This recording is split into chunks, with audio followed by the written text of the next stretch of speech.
இது நமது கேப்டன் தொலைக்காட்சியின் பிற்பகல் செய்திகளை வழங்குவதற்காக மோனிஷா. முக்கிய செய்திகள்: அரசு பணிக்காக இளைஞர்கள் லட்சக்கணக்கில் பணத்தை கொடுத்து ஏமாற வேண்டாம், தேமுதிக தலைவர் கேப்டன் விஜயகாந்த் வேண்டுகோள்.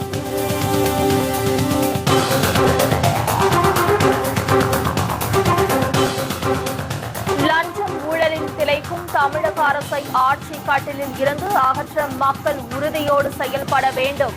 அதிமுக அரசு மீண்டும் ஆட்சிக்கு வராது என்றும் கேப்டன் திட்டவட்டம்.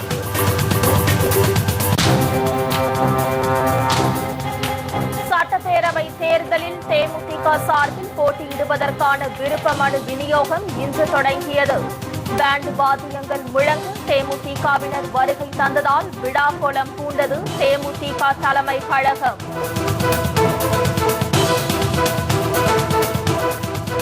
தங்கள் தொகுதிகளில் கேப்டன் போட்டியிட விருப்பம் தெரிவித்து மனுக்களை வாங்கி சென்ற தேமுதிகவினர் சட்டமன்ற தேர்தலில் கேப்டன் வெற்றி பெற்று ஆட்சி அமைப்பார் என திருநங்கைகள் நம்பிக்கை.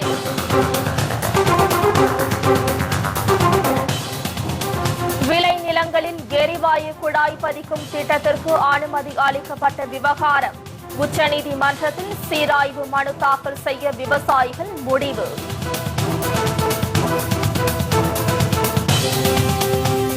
விரிவான செய்திகள். தமிழகத்தில் அதிமுக அரசு காலாவதியாக உள்ள நிலையில் அரசு பணிக்காக இளைஞர்கள் லட்சக்கணக்கில் பணத்தை கொடுத்து ஏமாற வேண்டாம் என தேமுதிக தலைவர் கேப்டன் விஜயகாந்த் வலியுறுத்தியுள்ளார்.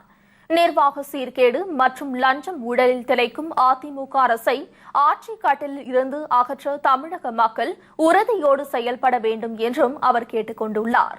இது தொடர்பாக அவர் வெளியிட்டுள்ள அறிக்கையில், ஒவ்வொரு தேர்தலிலும் 2 நாட்களுக்கு முன்பு இறுதிக்கட்ட பிரச்சாரத்தை அரசியல் கட்சியினர் ஈடுபடுவர் என்றும் அது மிகவும் பரபரப்பாகவும் வேகமாகவும் இருக்கும் என்றும் அவர் கூறியுள்ளார்.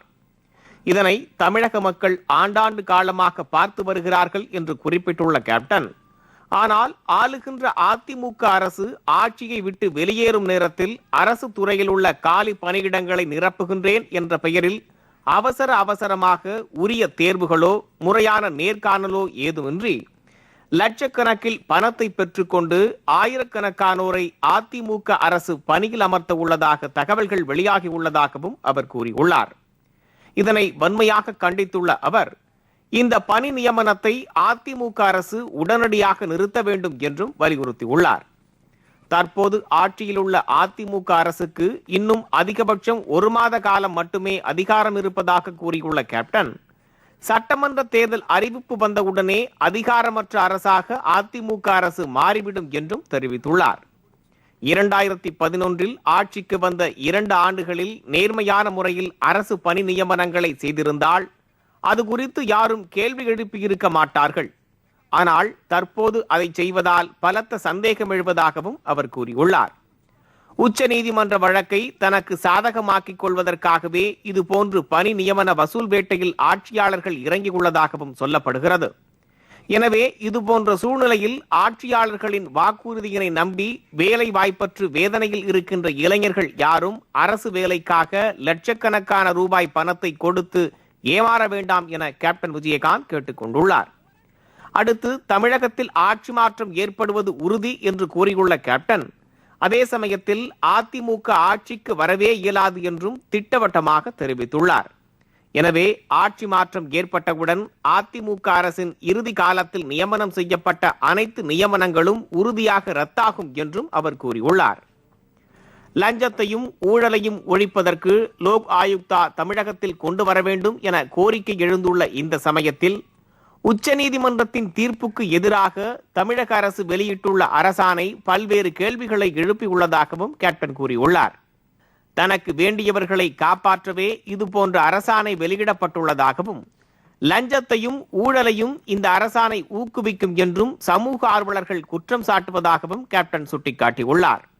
ஜெயலலிதா அமைச்சரவையில் உள்ள அமைச்சர்களும் அதிகாரிகளும் கூட்டு சேர்ந்து கொள்ளையடிக்கின்றார்கள் என்ற அதிமுக எம்எல்ஏவின் குற்றச்சாட்டும் இதன் மூலம் உண்மையாகி உள்ளதாகவும் கேப்டன் விமர்சித்துள்ளார். மேலும் தமிழ்நாடு அரசு பணியாளர் தேர்வாணையத்தின் உறுப்பினர்களாக அவசரமாக அதிமுகவினரை நியமனம் செய்துள்ளதை உயர்நீதிமன்றம் கண்டித்து விசாரணைக்கு எடுத்துள்ளது. நீதித்துறையில் இனிமேலும் பணிபுரிய தகுதியில்லை என கட்டாய ஓய்வளிக்கப்பட்ட நீதிபதியை நியாயமான முறையில் தகுதியான நபர்களை ஆயிரக்கணக்கில் தேர்வு செய்யும் மிக முக்கியமான இடத்தில் அவரை நியமித்துள்ளதே ஜெயலலிதா அரசின் மிக மோசமான நிர்வாக சீர்கேட்டிற்கும் லஞ்சம் ஊழலுக்கும் சரியான உதாரணம் என கேப்டன் தெரிவித்துள்ளார். எனவே மோசமான முறையில் ஆட்சி நடத்தும் தற்போதைய அதிமுக ஆட்சியை அகற்ற தமிழக மக்கள் உறுதியோடும் உறுதுணையாகவும் இருக்க வேண்டும் என கேப்டன் விஜயகாந்த் தனது அறிக்கையில் கேட்டுக் கொண்டுள்ளார். சட்டப்பேரவை தேர்தலில் தேமுதிக சார்பில் போட்டியிடுவதற்கான விருப்ப மனு விநியோகம் சென்னை கோயம்பேட்டில் உள்ள தேமுதிக தலைமை கழகத்தில் இன்று தொடங்கியது. இதில் தமிழகம் முழுவதிலும் இருந்து வந்திருந்த தேமுதிக நிர்வாகிகள் கேப்டன் விஜயகாந்த் தங்கள் தொகுதியில் போட்டியிட வேண்டும் என விரும்பி மனுக்களை வாங்கி செல்கின்றனர்.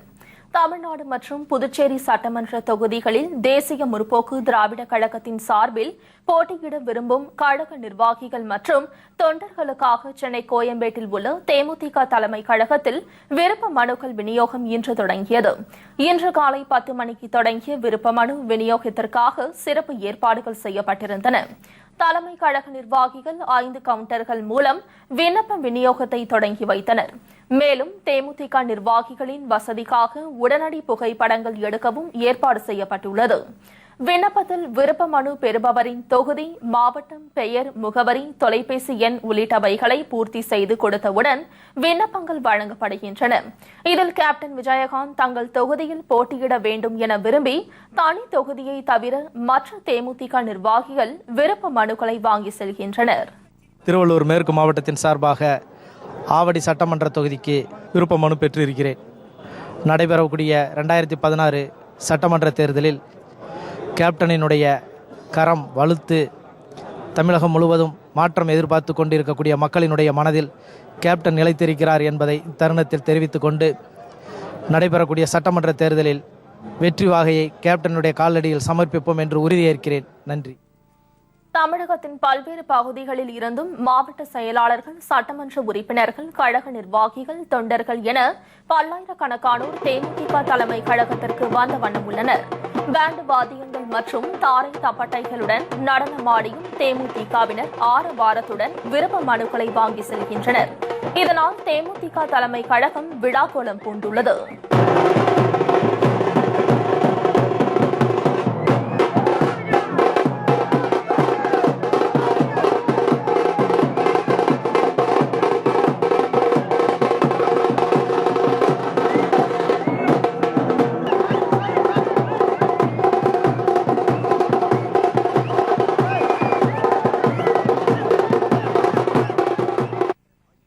ஆண்கள், பெண்கள், திருநங்கைகள் என அனைத்து தரப்பினரும் விருப்ப மனுக்களை ஆர்வமுடன் வாங்கி செல்கின்றனர்.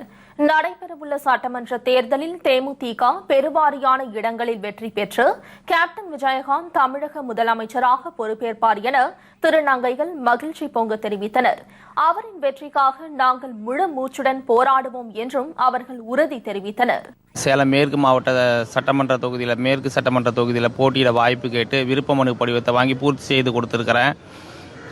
இந்த சட்டமன்ற தேர்தலில் திருநங்கைகளுக்கும் ஒரு வாய்ப்பு கொடுத்து முதலாக இந்தியாவிலேயே தேசிய முற்போக்கு திராவிட கழகம் தான் திருநங்கைகளுக்கு போட்டியிட வாய்ப்பு கொடுத்தது சட்டமன்ற தேர்தல்னு சொல்லிட்டு வரலாற்று பக்கங்களில் இடம்பெற வேண்டும் என்பது எங்களுடைய திருநங்கைகளோட விருப்பம். எனக்கு வாய்ப்பு கிடைக்கும் பட்சத்தில் வெற்றி என்பது உறுதி செய்யப்பட்ட ஒன்றுதான். ஏனென்றால் சேலம் மேற்கு சட்டமன்ற தொகுதியிலே பிறந்து வளர்ந்த நான் தொகுதி மக்களுக்கு மிகவும் நன்கு பரிச்சயமானவள். வெற்றிக்கணியை கேப்டன் அவர்களின் பொற்பாதங்களில் சமர்ப்பிக்க காத்து கொண்டிருக்கின்றேன். மேலும் விருப்ப மனுக்களை பூர்த்தி செய்து இம்மாதம் 14ஆம் தேதி ஞாயிற்றுக்கிழமை மாலை 5 மணிக்குள் தலைமை கழகத்தில் ஒப்படைக்க வேண்டும் என்றும் சட்டமன்ற தேர்தலில் கழகத்தின் சார்பில் போட்டியிடுவதற்குரிய விருப்ப மனு அளிப்பதற்கு தேமுதிக நிர்வாகிகள் மற்றும் கழகத்தின் அடிப்படை உறுப்பினர்களாக இருப்பவர்கள் மட்டுமே தகுதியானவர்கள் என்றும் அறிவிக்கப்பட்டுள்ளது. தமிழ்நாடு சட்டமன்ற பொது தொகுதிக்கான விருப்ப மனு கட்டணமாக ரூபாய் 10,000 தமிழ்நாடு சட்டமன்ற தனி தொகுதிக்கான விருப்ப மனு கட்டணமாக ரூபாய் 5,000 புதுச்சேரி சட்டமன்ற பொது தொகுதிக்கான விருப்ப மனு கட்டணமாக ரூபாய் 5,000 புதுச்சேரி சட்டமன்ற தனி தொகுதிக்கான விருப்ப மனு கட்டணமாக ரூபாய் 2,500 ரூபாயும் பெறப்படுகிறது. இதனிடையே தேசிய முற்போக்கு திராவிட கழகத்தின் மாவட்டம், ஒன்றியம், நகரம், பகுதி, பேரூராட்சி, ஊராட்சி, வட்டம், வார்டு கிளை கழக நிர்வாகிகளும் சார்பு அணி நிர்வாகிகளும் மற்றும் கழக தொண்டர்களும் நடைபெறவுள்ள சட்டமன்ற தேர்தலில் தமிழ்நாடு மற்றும் புதுச்சேரியில் நாம் மாபெரும் வெற்றியடைய பாடுபட வேண்டும் என்றும் கேப்டன் விஜயகாந்த் கேட்டுக் கொண்டுள்ளார்.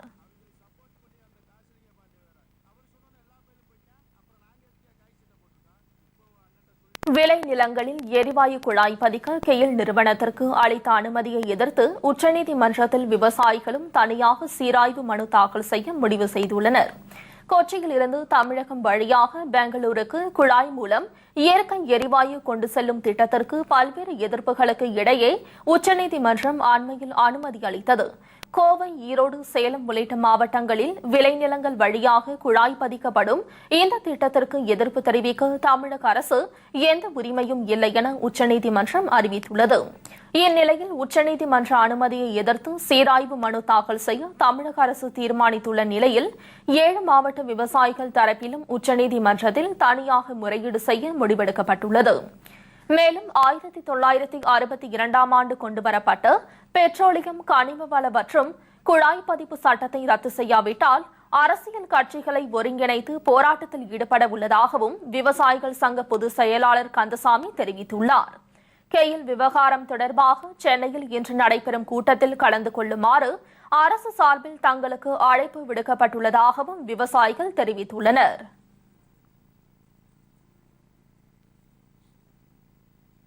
இரண்டு நாள் அரசுமுறை பயணமாக மத்திய வெளியுறவுத்துறை அமைச்சர் சுஷ்மா ஸ்வராஜ் இலங்கை புறப்பட்டு சென்றார். இந்திய இலங்கைக்கு இடையே காணப்படும் பிரச்சினைகளுக்கு தீர்வு காணும் நோக்கில் இந்தியா இலங்கை கூட்டு ஆணைக்குழு 1992ஆம் ஆண்டு துவக்கப்பட்டது. இந்த ஆணைக்குழுவின் 9வது ஆண்டு விழாவில் கலந்து கொள்வதற்காக சுஷ்மா ஸ்வராஜ் 2 நாள் பயணமாக இலங்கைக்கு பயணம் மேற்கொள்கிறார். இந்த கூட்டத்தின் இரு நாடுகளுக்கும் இடையிலான வர்த்தகம், மின்சாரம், கடற்சார் ஒத்துழைப்பு, கல்வி, சுகாதாரம் குறித்து பேசப்படும் என்று தெரிகிறது. இதன் பின்னர் அந்நாட்டு அதிபர் சிறிசேனா, பிரதமர் ரணில் விக்ரமசிங்கே உள்ளிட்டோரை சந்திக்கும் சுஷ்மா ஸ்வராஜ் மீனவர்கள் சிறைப்பிடிப்பு மற்றும் சிறையில் அடைக்கப்பட்டிருக்கும் தமிழக மீனவர்கள் விடுதலை குறித்தும் பேச்சு நடத்துவார் என்று எதிர்பார்க்கப்படுகிறது. 2 மாவட்ட ஆட்சியர்கள் தலைமையில் நடைபெற்ற பேச்சுவார்த்தை தோல்வியடைந்ததை அடுத்து விசைத்தறி உரிமையாளர்களின் வேலை நிறுத்தம் தொடர்கிறது. திருப்பூர், கோவை ஆகிய மாவட்டங்களில் 2 லட்சத்திற்கும் அதிகமான விசைத்தறிகள் இயங்கி வருகிறது. இந்நிலையில் ஜவுளி வர்த்தகர்கள் ஒப்பந்தம் செய்தபடி விசைத்தறியாளர்களுக்கு கூலி உயர்வு வழங்கவில்லை என கூறி கடந்த 28ஆம் தேதி முதல் நெசவு செய்யும் தொழிலாளர்கள் தொடர்ந்து வேலைநிறுத்தத்தில் ஈடுபட்டு வருகின்றனர். பல்லடம், அவிநாசி, சோமனூர், மங்கலம், கண்ணப்பபாளையம் உள்ளிட்ட பகுதிகளில் உள்ள ஏராளமான விசைத்தறிகள் கடந்த 8 தினங்களாக இயங்கவில்லை. இதனால் 3 லட்சம் தொழிலாளர்கள் வேலை இழந்துள்ளதுடன் 400 கோடி ரூபாய் அளவிலான துணி உற்பத்தியும் பாதிக்கப்பட்டுள்ளது. இந்த போராட்டத்தை முடிவிற்கு கொண்டுவரும் வகையில் கோவை மற்றும் திருப்பூர் உட்பட மாவட்ட ஆட்சியர்கள் தலைமையில் முத்தரப்பு பேச்சுவார்த்தை நடைபெற்றது.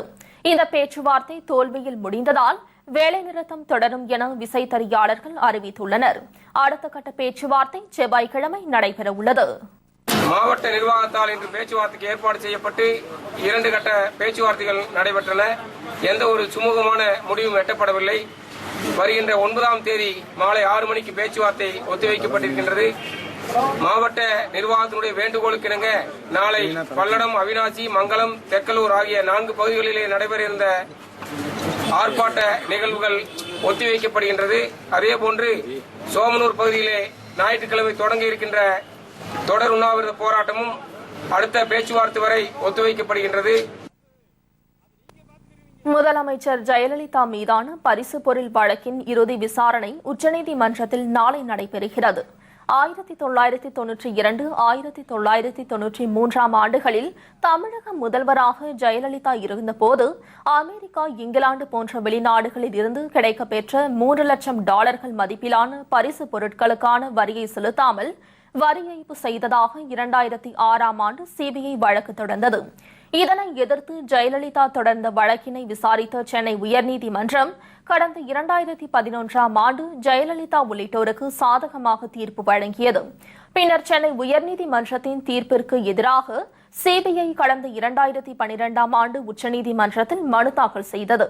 இந்த மனு மீதான இறுதி விசாரணை உச்சநீதிமன்றத்தில் இன்று தொடங்குகிறது. நீதிபதிகள் பினாகி சந்திரகோஷ், அமிதாப் ராய் ஆகியோர் அடங்கிய அமர்வு முன்பு விசாரணை நடைபெறுகிறது.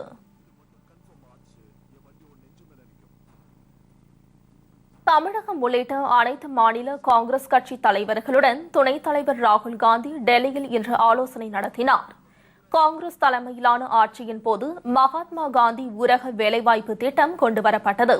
இந்த திட்டத்தை கடுமையாக விமர்சித்த பிரதமர் நரேந்திர மோடி உள்ளிட்ட பாஜக தலைவர்கள் தற்போது இந்த திட்டத்திற்கு தாங்களே வடிவம் தந்தது போல் பேசிக் கொள்வதாக காங்கிரஸ் தரப்பில் புகார் கூறப்படுகிறது. இதனையடுத்து இந்த திட்டம் தொடர்பான விழிப்புணர்வை மக்களிடம் ஏற்படுத்த வேண்டும் என காங்கிரஸ் கட்சி முடிவு செய்தது. அதன் அடிப்படையில் தமிழகம் உள்ளிட்ட அனைத்து மாநில காங்கிரஸ் கட்சி தலைவர்களுடன் காங்கிரஸ் துணைத் தலைவர் ராகுல் காந்தி இன்று ஆலோசனை நடத்தினார்.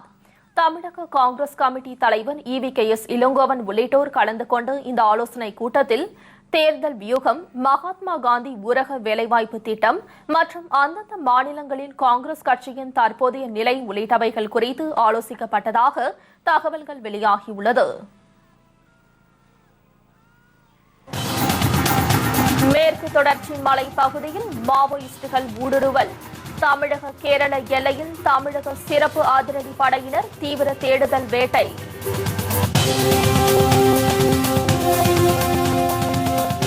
திருச்சி, தஞ்சை, பெரம்பலூர் உள்ளிட்ட 9 மாவட்ட ஆட்சியர்களுடன் ராஜேஷ் லக்கானி சந்திப்பு. சட்டப்பேரவை தேர்தல் பாதுகாப்பு, புதிய வழிமுறைகள் குறித்து முக்கிய ஆலோசனை.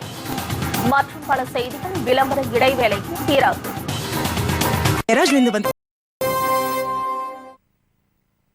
செய்திகள் தொடர்கின்றன. கோவையை எட்டியுள்ள மேற்கு தொடர்ச்சி மலைப்பகுதியில் மாவோயிஸ்டுகள் ஊடுருவி இருப்பதாக கிடைத்த தகவலை அடுத்து அங்கு தேடுதல் வேட்டை தீவிரப்படுத்தப்பட்டுள்ளது.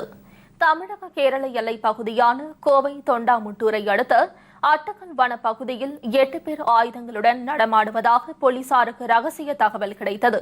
ஏற்கனவே எல்லைப் பகுதியில் மாவோயிஸ்டுகளின் நடமாட்டம் உள்ள நிலையில் தற்போது ஊடுருவியுள்ள 8 பேரும் மாவோயிஸ்டுகள்தான் என்பதை போலீசார் உறுதி செய்துள்ளதாக கூறப்படுகிறது. இதனையடுத்து சிறப்பு அதிரடி படையினரும் தமிழக போலீசாரும் இணைந்து தீவிர தேடுதல் வேட்டையில் ஈடுபட்டுள்ளனர். எல்லையோர கிராமங்களில் சந்தேகத்திற்கு இடமான நபர்கள் நடமாட்டம் குறித்தும் மலை கிராம மக்களிடம் போலீசார் விசாரித்து வருகின்றனர். கோவை மாவட்டத்தில் கேரள எல்லையோரம் அமைந்துள்ள 10 சோதனை சாவடிகளும் உஷார்படுத்தப்பட்டுள்ளது. அத்துடன் தீவிர வாகன சோதனையும் நடைபெற்று வருகிறது. கேரள வனப்பகுதியில் மாவோயிஸ்டுகள் நடமாட்டம் இருப்பதை அடுத்து மேற்கு தொடர்ச்சி மலையையொட்டியுள்ள பகுதிகளில் தமிழக கேரள எல்லை போலீசார், தமிழக சிறப்பு அதிரடி படையினர் தீவிர தேடுதல் பணியில் ஈடுபட்டுள்ளனர். தமிழக தேர்தல் தொடர்பாக திருச்சியில் மாவட்ட ஆட்சியர்கள் மற்றும் காவல்துறை உயர் அதிகாரிகளுக்கு மண்டல அளவிலான பயிற்சி கூட்டம் நடைபெற்றது. தமிழக சட்டசபைக்கு விரைவில் தேர்தல் நடைபெறவுள்ளது. அது குறித்த பயிற்சி மற்றும் ஆலோசனை கூட்டம் திருச்சி மாவட்ட ஆட்சியர் அலுவலகத்தில் நடைபெற்றது. தமிழக தலைமை தேர்தல் அதிகாரி ராஜேஷ் லக்கானி தலைமையில் நடைபெற்ற கூட்டத்தில் திருச்சி, தஞ்சை, பெரம்பலூர், நாகை, மதுரை உள்ளிட்ட 9 மாவட்ட ஆட்சியர்களும், கோவை, சேலம், சிவகங்கை உள்ளிட்ட 12 மாவட்ட காவல்துறை அதிகாரிகளும் கலந்து கொண்டனர். கூட்டத்தில் தேர்தல் விதிமுறைகள், பாதுகாப்பு, அடிப்படை பணிகள், தேர்தலில் புதிய தொழில்நுட்பங்களை பயன்படுத்துவது உள்ளிட்டவைகள் குறித்து விரிவாக ஆலோசிக்கப்பட்டது. கன்னியாகுமரியில் இருந்து பெங்களூரு நோக்கி சென்ற ஐலாந்து பயணிகள் விரைவு ரயில் ஜோலார்பேட்டை அருகே தடம் புரண்டு விபத்திற்குள்ளானதில் 40க்கும் மேற்பட்ட பயணிகள் படுகாயமடைந்தனர். கன்னியாகுமரியில் இருந்து ஈரோடு வழியாக பெங்களூரு நோக்கி சென்ற ஐலாந்து விரைவு ரயில் அதிகாலை 4 மணி அளவில் ஜோலார்பேட்டை அடுத்து பச்சையூர் என்ற இடத்தை கடந்தபோது ரயிலின் 4 பெட்டிகள் திடீரென்று தடம் புரண்டு கவிழ்ந்தன. மேலும் அடுத்தடுத்த 4 பெட்டிகளின் சக்கரங்கள் தண்டவாளத்தை விட்டு தடம் புரண்டு இறங்கி நின்றது.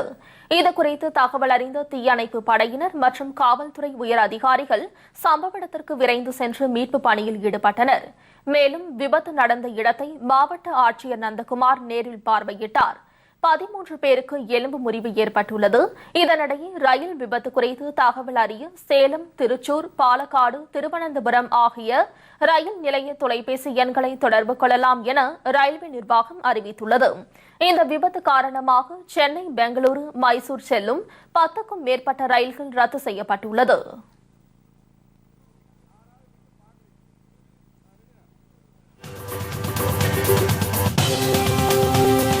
IS தீவிரவாதிகளை ஒழிக்க தரைப்படைகளை அனுப்ப தயார், சவுதி அரேபியா அறிவிப்பு.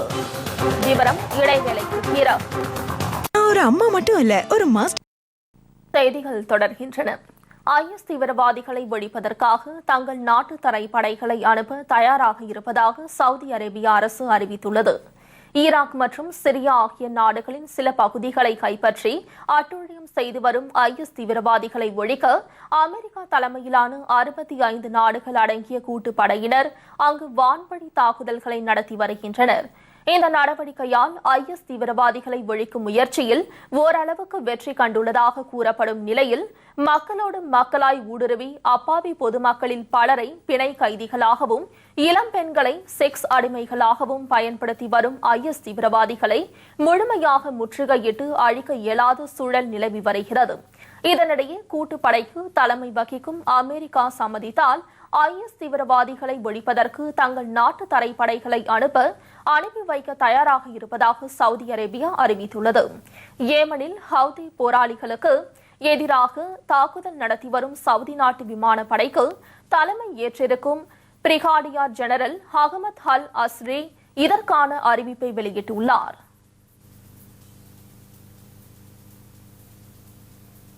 இத்துடன் செய்திகள் நிறைவடைகிறது. மீண்டும் செய்திகள் மாலை 6 மணிக்கு. உண்மை செய்திகளை உள்ளபடி உடனுக்குடன் தெரிந்து கொள்ள நமது கேப்டன் நியூஸ் தொலைக்காட்சியை பாருங்கள். வணக்கம்.